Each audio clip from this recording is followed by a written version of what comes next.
Welcome back to K-Ratio's Weekend Preview. I'm Kyle Littner and I'm here today to provide actionable insight for the future, not recap the past. In this week's episode, the transition to a contract-dominated marketplace is still underway, but Old Man Winter threw his support behind the spot market. We'll break down what that means for you this week, but first let's take a look at where the freight market currently stands.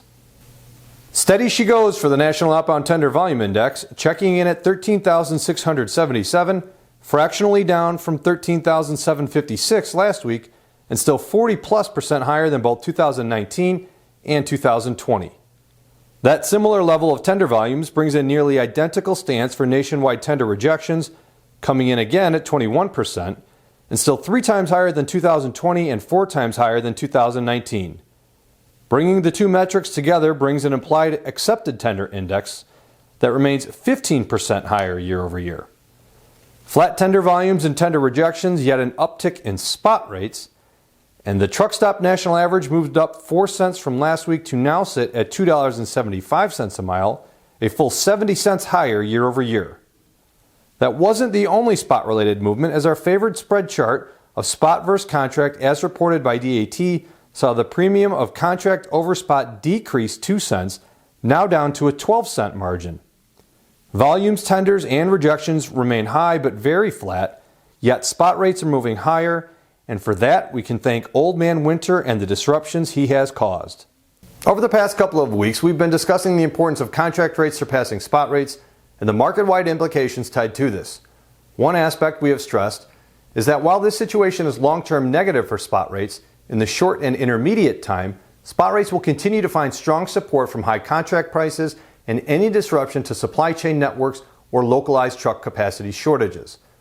With severe weather affecting much of the country, we've got all the disruptions we need to push spot rates higher without any uptick in demand.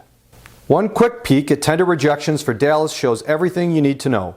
A top 5 national volume market and a key hub for distribution, Dallas saw historically bad weather that forced closures of highways and sent tender rejections skyrocketing. Even though we are in a softening spot market, if you want to call $2.75 a mile softening, we are not even close to being out of the woods. The ports of LA and Long Beach just completed record Januaries for imports as the inventory rebuild effort continues, and even the slightest disruption to the national supply chain, much less a major cog like Dallas, will put a bid under spot rates without any assist from greater volumes or rejections needed. Until truck capacity is sufficiently and significantly in excess of load demand, even local flare-ups will continue to force spot rates higher everywhere. What does this mean for freight this week? Carriers, you need to be aware of the conditions in your OD pairs because they're changing weekly if not daily. Dallas is the problem right now, but all those trucks that canceled their load going into Dallas also won't be picking up a load in Chicago after dropping from Dallas. This is how the dominoes tumble across supply chains, and just because a spot quote provider told you that lane went for $2 a mile last week does not mean it's not $2.50 today. Negotiate your own transactions. Brokers, it's the same message for you. For all you know, every other load in the city of your origin got canceled, and that truck is dying to get out of there.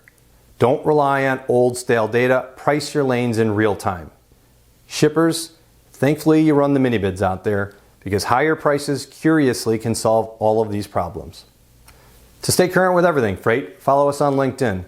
Or for more information on all of our products, including our award-winning freight intelligence platform so your margins do not end up where they are today, check us out at k-ratio.com. Please stay safe, and thanks again for watching.